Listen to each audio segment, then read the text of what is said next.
আসসালামু আলাইকুম। আপনারা অনেকেই আমাদের কাছে জিজ্ঞেস করেন যে ভাই আপনারা এত বুফে খান, আসলে ঠিকানাটা কোথায়, কিভাবে কি বিস্তারিত যাব, অনেকে চেনেন না। তো তাদের জন্য আজকে আপনারা যদি বাসে আসেন, কেমিয়ান ইউনিভার্সিটি আপনার স্টেশনে নামবেন, নামার পরে ওইখান থেকে সোজা চলে আসবেন কেমিয়ান ইউনিভার্সিটি ইস্ট গেট, এই যে একদম সোজা ওইখান থেকে নেমে একদম বরাবর চলে আসবেন। এই যে মোড় দেখেন, এখানে আপনাদেরকে দেখাই, এই যে ভার্সিটির গেট, এই গেটের সামনে এখানে আপনার আসলে এই যে এই জায়গাটা, এখানে একটা 7-Eleven আছে। এই যে সব থেকে ভালো চেনার উপায় আছে, এই কোনো একটা 7-Eleven আছে। এই 7-Eleven-এর সামনে পর্যন্ত আসবেন, আসার পরে এখান থেকে আপনারা ডানে চলে যাবেন। চলেন আজকে আপনাদের টোটাল কিভাবে মিমিতে আসবেন সেটা আপনাদেরকে দেখায় দিই, যাতে আপনারা অনেক সুবিধা হয়। কারণ অনেকেই আমাদের কাছে ফোন দিয়ে ঠিকানা জিজ্ঞেস করছেন কিভাবে যাবো ভাই বিস্তারিত, এই কারণে।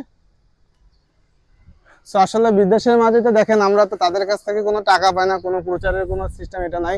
কিন্তু জাস্ট আমাদের ভাইয়েরা যারা আছেন, যারা দূরে থেকে আসেন অনেকে, বা হালাল খাবার খাইতে পারেন না, ঠিক তাদের জন্য এই ভিডিওটা করা, যেন আমার ভাইয়েরা আসে সহজেই খানাটা খেতে পারে। ঠিক আছে, এই যে দেখেন এখানে আছেন পাস্তা রাইস, পাস্তা প্লেট, এই সোজাসুজি অপোজিটে এই যে মিমি 3 তলায় লেখা আছে, দেখেন 3rd ফ্লোরে। তো আপনারা এখান থেকে আসবেন সোজা, এই দেখেন মিমি কাবাব অ্যান্ড কারি রেস্টুরেন্ট। তো সিঁড়িতে আমরা যাব এখন। আপনারা চাইলে 3 নম্বর ফ্লোরে সিঁড়ি দিয়ে যেতে পারেন, আবার লিফটও ব্যবহার করতে পারেন। আমরা বেশিরভাগ ক্ষেত্রে লিফটই ব্যবহার করি ওঠার ক্ষেত্রে, আর নামার ক্ষেত্রে সিঁড়ি ব্যবহার করি। তো লিফটে উঠে লিফটের 3 নম্বর লক করবেন।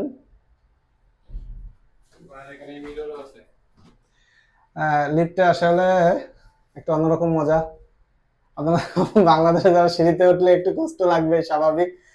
আর হ্যাঁ, এই যে আমরা বেরোয় আসলাম, এই যে আপনাদের মিমি রেস্টুরেন্ট। সো হচ্ছে মিমি রেস্টুরেন্ট, চলে আসছি আমরা এখন। तो भाई ब्रदर আছে। सलाम वालेकुम भाईजान, कैसे नहीं शेफ है आप? पुराने वाला चला गया।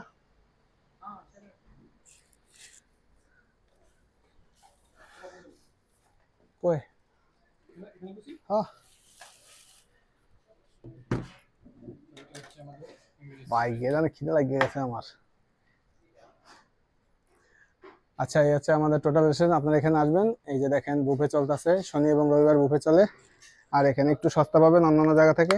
সো আপনাদের সবাইকে দাওয়াত রইল পাকিস্তানি এবং ইন্ডিয়ান হালাল রেস্টুরেন্টে।